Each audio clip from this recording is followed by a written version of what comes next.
this is another area that we're sort of cognizant about. Internationally, we know there's been a lot of problems with forest programs under the United Nations REDD programs.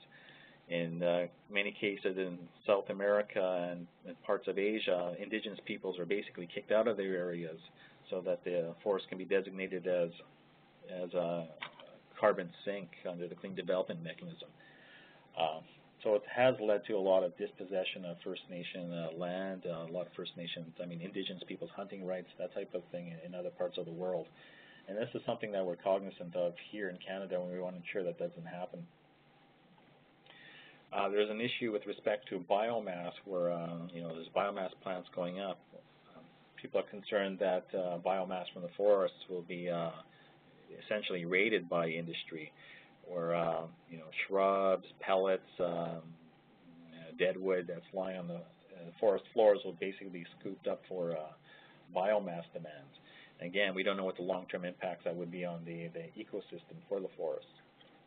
And finally, because there's no regulatory framework right now, First Nations themselves may be getting involved into voluntary markets, but we don't know what the impact will be should Canada at some point develop a regulatory regime. What will happen to all the programs out there right now with respect to people participating in. One thing that we are well aware of is that voluntary programs, even though they do provide credits and some financial resources to the owners of the project, that the voluntary market is not as valuable as a regulatory market.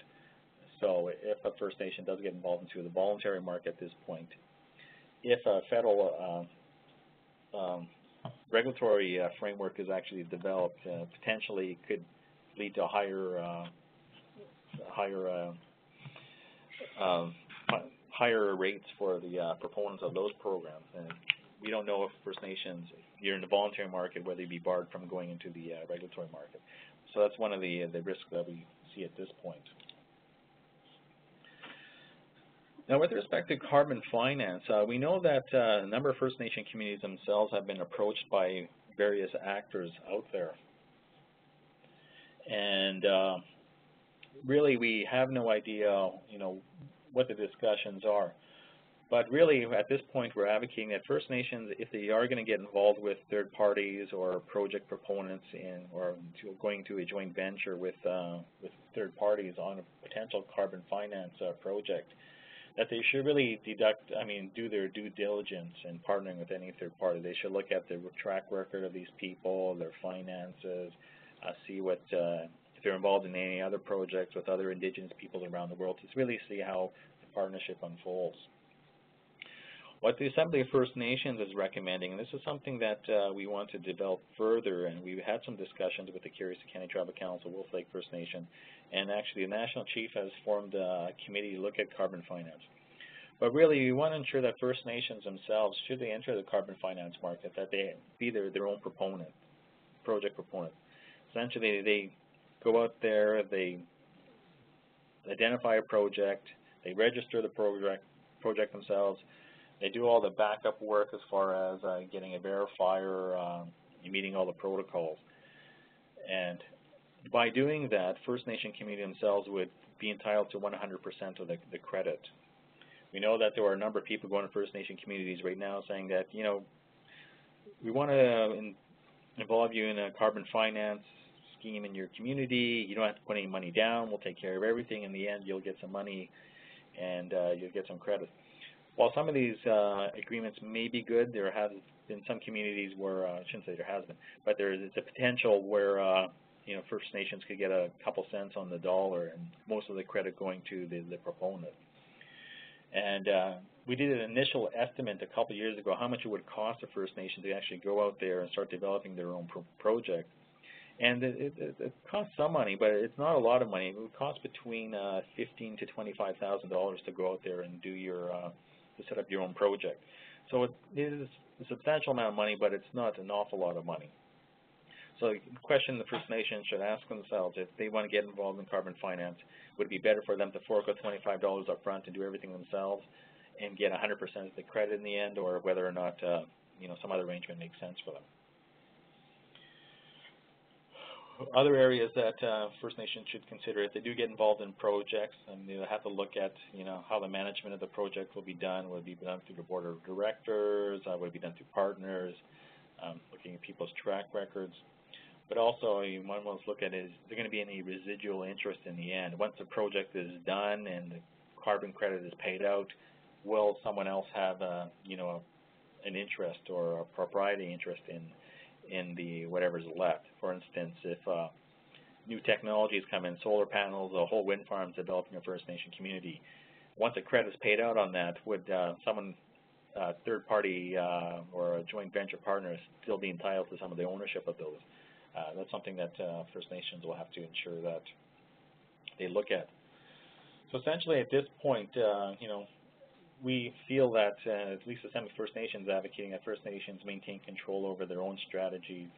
By regaining control, you have control over your lands, your economies, and all the good stuff that flow out of that. As far as final thoughts, as I stated a number of times throughout this presentation, really First Nations themselves have to assert their ownership over the forests, over the peatlands, and over carbon itself. And this is especially crucial when they're negotiating modern-day land claim agreements or other projects with other levels of government, both the federal and provincial levels of government. Once First Nations occupy the field, are in possession of huge tracts of forests and other areas, it really becomes a barrier for other people to enter the field, and also prevents other groups like the industry right now or environmental NGOs from coming in and trying to advocate on our behalf. A recent example of that would have been the Canadian Boreal Forest Agreements, where agreement was struck between industry and environmental groups, and part of that was looked at carbon finance and using the forest as carbon sinks for carbon finance projects. Again, ideally, First Nations should be involved in these processes to ensure that their interests are looked at as opposed to someone else trying to speak on our behalf.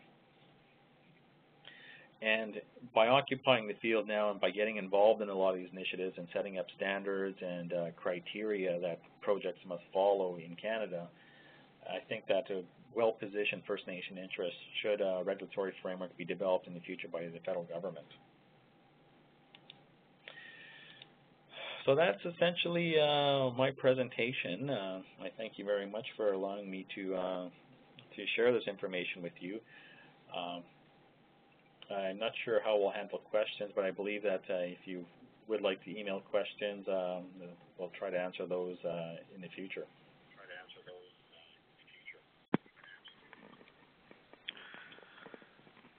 Okay, great. Thanks, Stuart.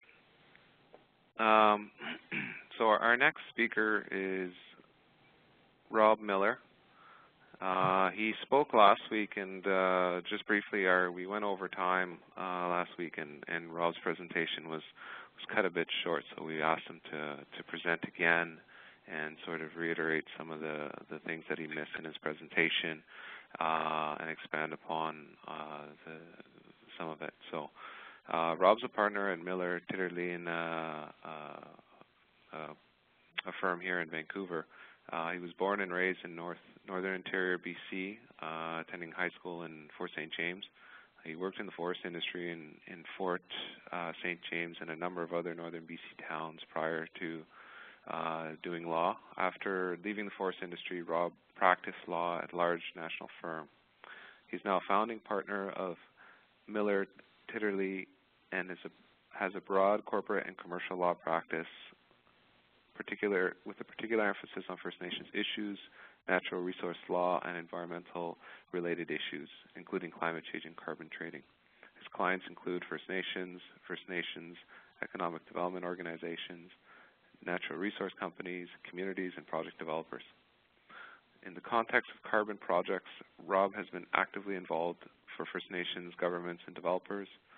Activities include acting for purchasers and sellers regarding the acquisition of carbon credits in voluntary markets, assisting in the development of forest carbon sequestration projects in Canada, Brazil, Belize, and the Congo, with credits to be sold into the voluntary markets, acting for developers of clean biomass gasification and other technologies that help reduce emissions from industrial activities and energy production, negotiating and advising on issues related to fiber biomass,